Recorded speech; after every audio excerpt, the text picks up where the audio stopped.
Om Swastiastu, Om Mawignamastu Namasidam, Om Mano Madra Kratawiyanti Wiswata. Sahabat Jero Pandit Spiritual Channel, para sematon sami, dumugi sami kena rahayu. Ketemu lagi bersama Tian Jero Pandit. Kali ini saya akan membahas juga satu pertanyaan dari netizen. Semoga nanti dari pertanyaan ini dan juga jawaban yang Tiang berikan, masukan-masukan, bisa bermanfaat untuk kita semua. Apakah benar kalau rumah kotor atau barang berserakan bisa membuat rezeki kita jelek? Ini sangat benar. Kalau kita percaya dengan hukum energi. Jadi kalau energi positif itu akan menarik energi positif. Energi negatif yang datang nanti pasti energi negatif. Itu sudah menjadi hukum. Makanya walaupun rumah kita sederhana, tidak terlalu bagus, tetapi asalkan tidak kotor, tempatkan barang-barang yang sesuai tempatnya. Jadi kalau barang berserakan, barang-barang yang sudah tidak terpakai, yang semestinya harus kita buang, itu harus dibuang. Biar ada pergantian. Nah, itu akan bisa menarik energi yang negatif. Jadi kalau kita di Hindu Bali, itu percaya dengan adanya pamali. Jadi pamali itu ketidaksinkronan antara energi ruang dan waktu. Ketika rumah kita sudah pemalian atau pemalinan, itu akan membuat suasana hati kita tidak nyaman. Jadi ketika suasana hati sudah tidak nyaman, jelas otomatis semua akan terganggu. Makanya kalau orang rezeki, orang yang tenang pikirannya, rezekinya pasti lebih mudah ketimbang orang yang suasana hatinya selalu bersedih, tidak tenang, marah. Nah, ini salah satu penyebabnya ini. Jadi vibrasi dan aura di lingkungan sekitar kita itu tidak bagus. Mungkin penataan ruangnya, penataan tempatnya itu tidak sinkron, tidak bagus. Jadi mendatangkan energi-energi yang tidak bagus. Nah, jadi ini namanya ilmu ekologi, ya. Jadi rumah yang kita huni itu selain sebagai tempat berlindung, juga adalah sebagai pusat energi bagi penghuninya. Jadi kalau kita ingin harmonis, kita harus selaras dengan lingkungan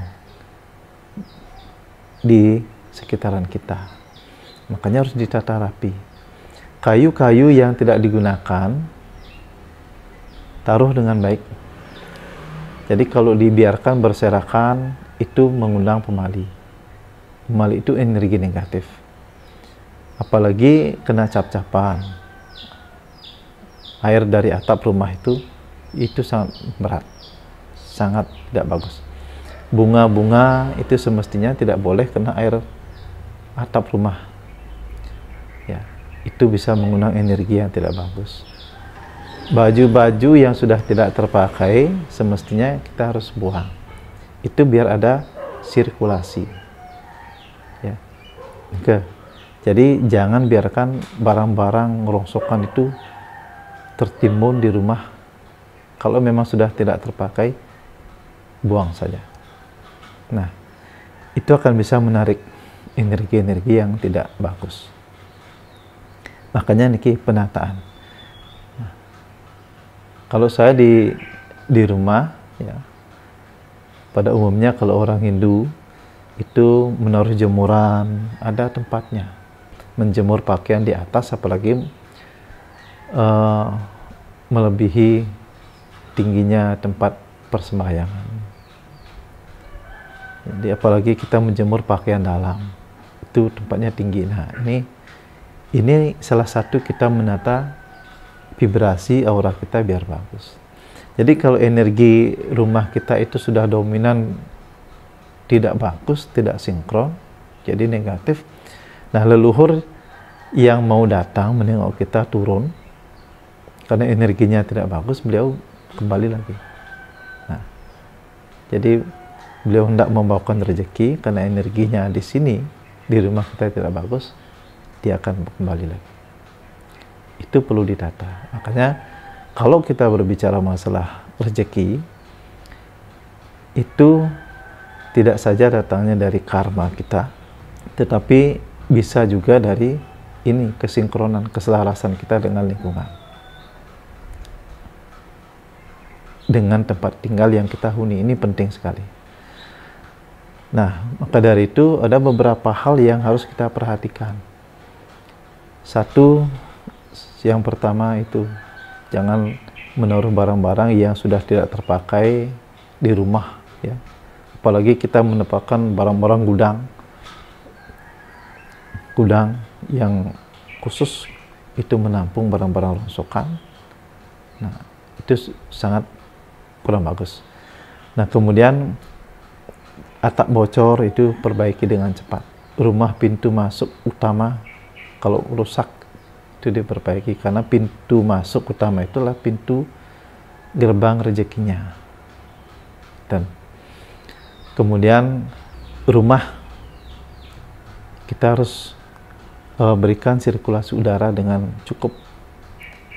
Kemudian rumah yang gelap, ya, kita kasih penerangan, pencahayaan yang bagus, itu biar ini untuk menata vibrasi rumah.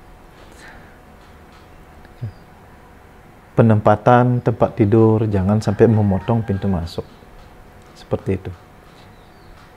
Penempatan cermin, jangan menghadap cermin ke tempat tidur, itu feng shui-nya kurang bagus. Kemudian menanam pohon-pohon, ya, mana yang pohon yang memang kurang tidak bagus ditanam di rumah, mana yang tidak, itu sangat kompleks, kita harus perhatikan. Itu namanya ilmu ekologi.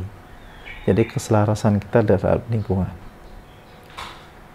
Bau yang tidak sedap itu jangan kita biarkan lama-lama seperti itu. Itu kan selain merusak kesehatan juga merusak vibrasi. Itu akan merusak vibrasi kita. Dan itu jangan dibiarkan. Nah, itu yang harus diperhatikan. Jadi beberapa hal yang memang kita harus tata dengan baik. Ya, sekali lagi itu namanya ilmu ekologi. Nah, walaupun rumah kita itu tidak sebagus, tidak semewah rumah orang lain, tetapi kalau bersih, ya, penataannya bagus, nah ini itu akan membuat keluarga kita menjadi harmonis. Nah, jadi itu teman-teman. Semoga apa yang Tiang sampaikan dari penjelasan Tiang ini bisa direnungkan. Kalau memang cocok rasanya, silahkan diterapkan, ya. Nah, sekian dulu. Semoga ilmu ini bisa bermanfaat untuk kita semua, ya. Jangan lupa kita ini semua adalah energi. Kita bina energi dengan baik agar energi positif pun datang dari segala arah. Oke, salam rahayu, semeton. Om Santi Santi Santi Om.